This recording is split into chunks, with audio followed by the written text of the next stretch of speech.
Hi, welcome to cloud computing session. In this session, we will discuss about what are the various cloud computing service providers or vendors. The cloud computing service provider or the vendors of cloud computing is same thing. So what are the different companies or vendors who provide the cloud service offering? How they compare to each other? Who are the leaders? And all those things. It helps to evaluate when you want to use one of the cloud servicing company. So let us go with this.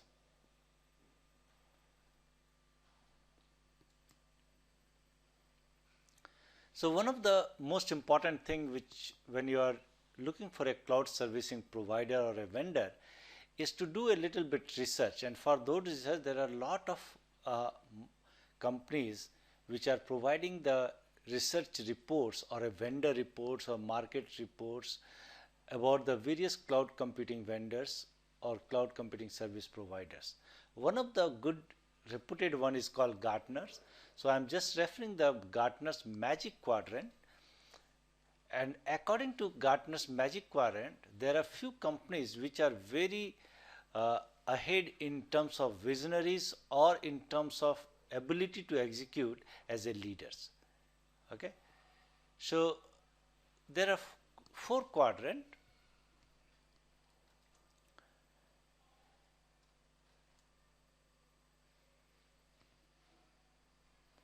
and these all the companies which are in this quadrant, they are called challengers.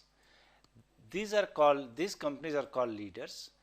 These are called visionaries, and these are niche players. So this is the four quadrant, and the way it goes is that how they are capable to, how much they are visionary and how much they are capable to execute.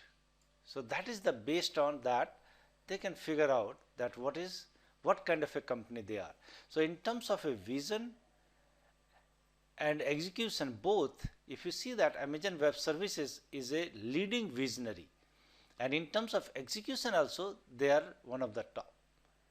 So in terms of other companies which are doing it in a very nice way is called Computer Science Corporation. So the leader is Amazon Web Services as per Gartner. Okay.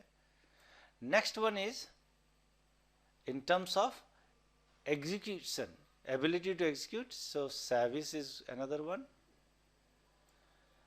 Computer Science CSC is another one, and definitely Terramark is the other one. Okay. So these are the four companies which are pretty good in doing cloud computing offering. There are a lot of other companies which are trying to do a good work like Rackspace. Rackspace is also doing good. Bluelock, Rackspace, Giant, and lot of other companies are catching up very fast. Slowly you will see that now cloud, Google is also getting into this, Microsoft is also getting into this. So the other companies which are there are Google.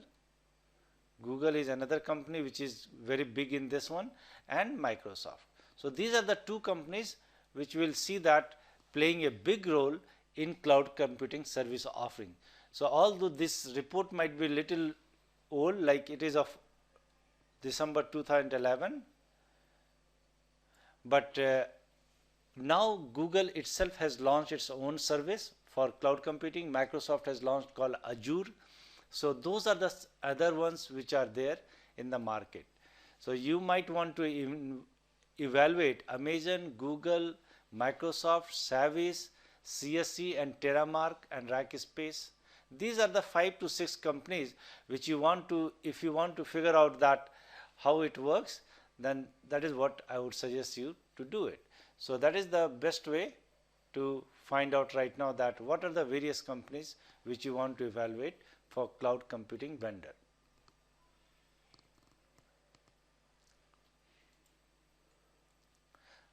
Now how they compare in terms of the offerings, let us see this. What we are going to compare today is 3 different companies. One is called Amazon, other is Google, and third is Windows. So all the three will compare one by one.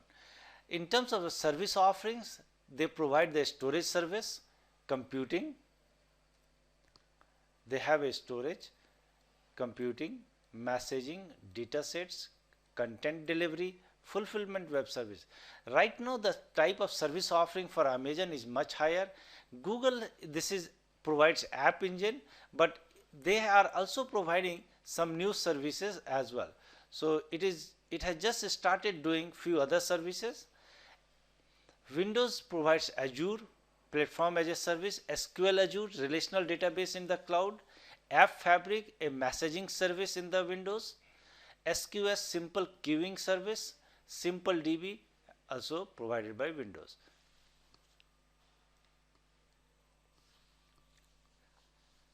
Now in terms of development languages, let us see that what are the development languages which are there. So we will see this development language.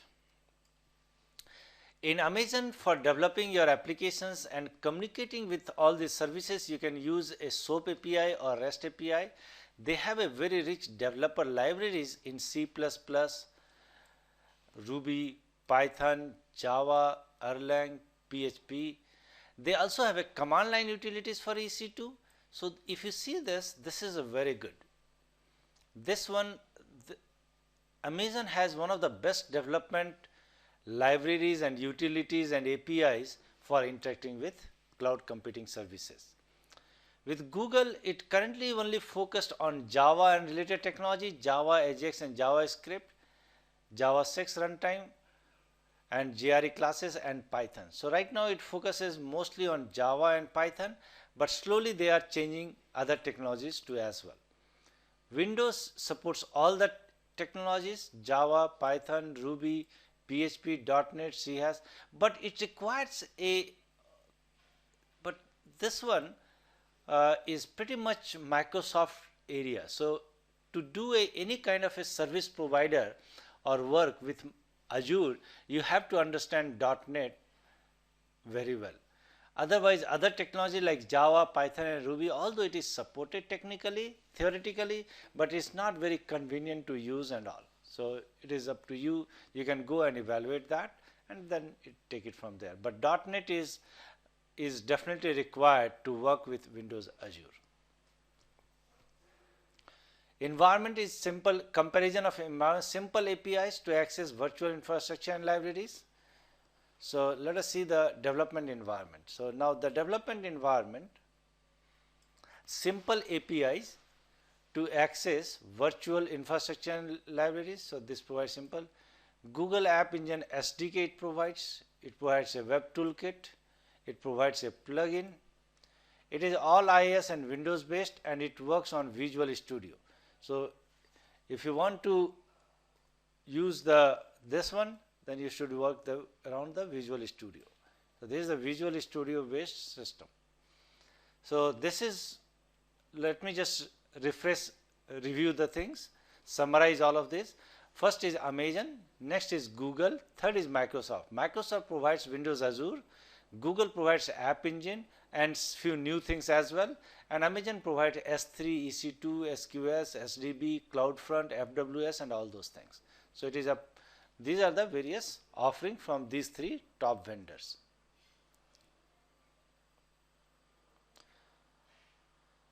Development community, if you compare with, Amazon has a very rich and vibrant community.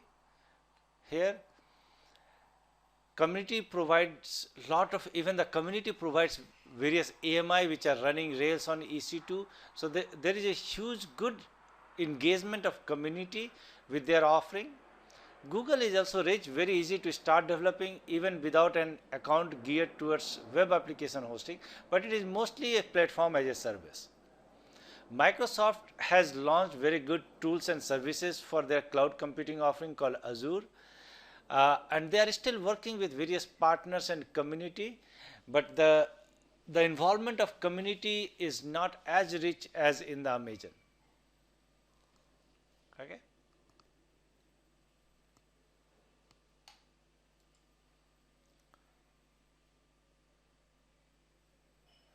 Now, if you want to compare that in details that for a particular offering, let us assume that I want to do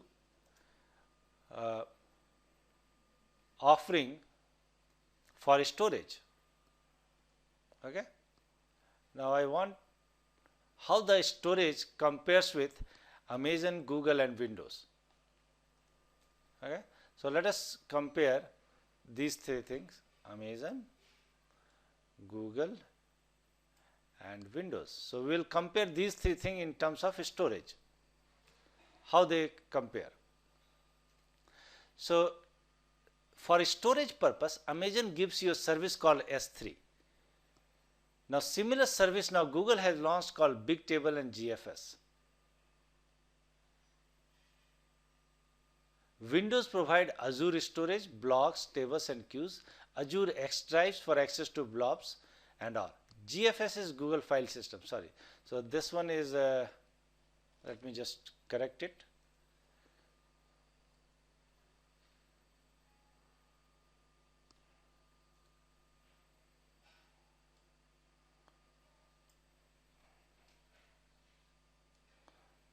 This is for this, and GFS Google File System is for this. So there is a slight error in this slide itself. GFS Google File System is by Google and Bigtable is by Google, and Windows Azure storage of blocks, tables and queues are by Windows. So this should be here and this should be here. So sorry about that.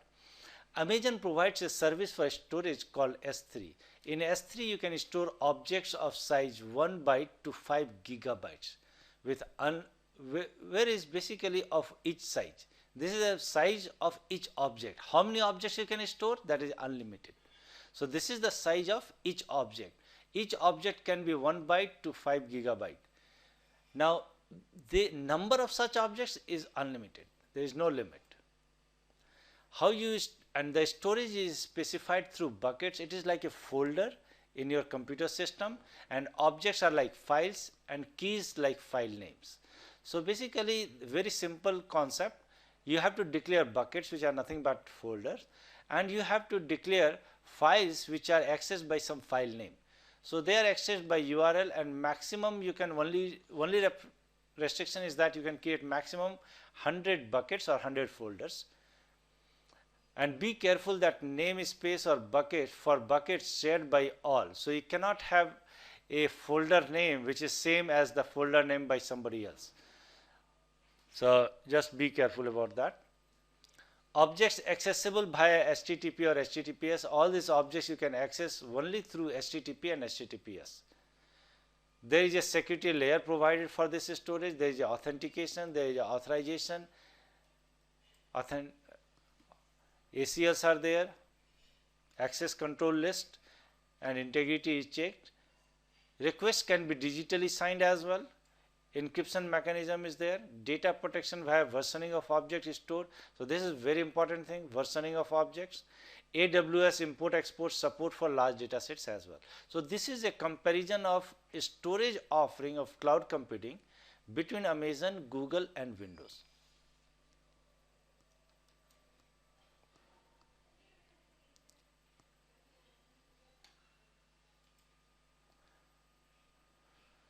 Now next one we will see is that in this one, among all these vendors, so far we have seen is that like this,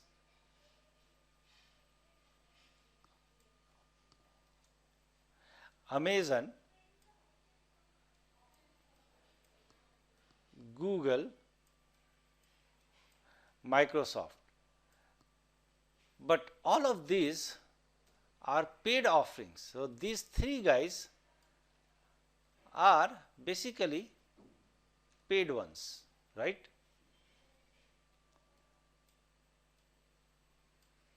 Paid. They are not free service by any means. They are a paid service for cloud computing. Now what I want is that, is there somebody who is giving it for free or open source? So that is what is important, open source. Okay, and these are open source free software which are there for cloud computing services. Now let us see what are those cloud computing services for free. OpenStack, CloudStack, Eucalyptus, and UC Santa Barbara. So all of these are pretty much are free services for anybody, open source and free. But they are not very strong and good into this, but you can definitely try out and use it. Not very good, not too many strong contenders. They are not very strong contenders for Amazon, Google and Amazon.